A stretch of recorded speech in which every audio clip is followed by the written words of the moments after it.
বেহুলা লক্ষিন্দরের কাহিনী বিজড়িত পুরাতন মালদার দেবকুণ্ডকে ঘিরে বুদ্ধ পূর্ণিমার পুণ্যতিথিতে গন্ধেশ্বরী মাতার পুজো দিতে ভিড় ভক্তদের। পুরাতন মালদার নারায়ণপুর বিএসএফের 88 নম্বর ব্যাটালিয়নের সহযোগিতায় আয়োজিত এই মেলায় আগত ভক্তরা বেহুলা নদী সংলগ্ন দেবকুণ্ডে পুণ্যস্নান সেরে গন্ধেশ্বরী মাতার মন্দিরে পুজো দেন। উল্লেখ্য, জনশ্রুতি অনুসারে বেহুলা তার মৃত স্বামী লক্ষিন্দরের প্রাণ ফেরাতে এই স্থানে পদার্পণ করেছিলেন। সেখানেই তিনি নেতো ধোপানির সাক্ষাৎ পেয়ে তার সঙ্গে স্বর্গে গিয়ে লক্ষিন্দরের প্রাণ ফিরে পেয়েছিলেন। সেই বিশ্বাসে সাধারণ ভক্তদের পাশাপাশি এই পুজো এবং মেলায় অসংখ্য নবদম্পতির আগমন চোখে পড়ে। বিয়ের ফুল, মালা, টোপর সহ যাবতীয় উপকরণ দেবকুণ্ডের জলে ভাসিয়ে পুণ্যস্নান সেরে গন্ধেশ্বরী দেবীর পুজো দেয় নবদম্পতিরা। এতে নবদম্পতির বৈবাহিক জীবন সুখের হয় বলে বিশ্বাস স্থানীয়দের। আরও আপডেট থাকতে আমাদের ভিডিও শেয়ার ও ফেসবুক পেজটিকে লাইক করে ফলো করে দিন।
এসছি আজকে এখানে তোমার বেহুলা লক্ষিন্দরের একটা রীতি রিবাজ আছে যে এখানে বিয়ের পর ফুলের মালা টালা যত সব কিছু এখানে ভাসে দিতে হয়। তো আজকে আমরা এখানে এই অনুষ্ঠানে আসছি।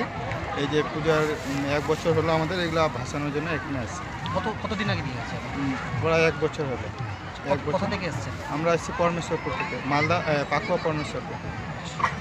কি নিয়ম আছে, কি জানেন এখানকার সম্বন্ধে? নিয়ম এখানকার সম্বন্ধে এখানে বিয়ের পরে সব ফুল টুল ভাসে দিয়ে মানে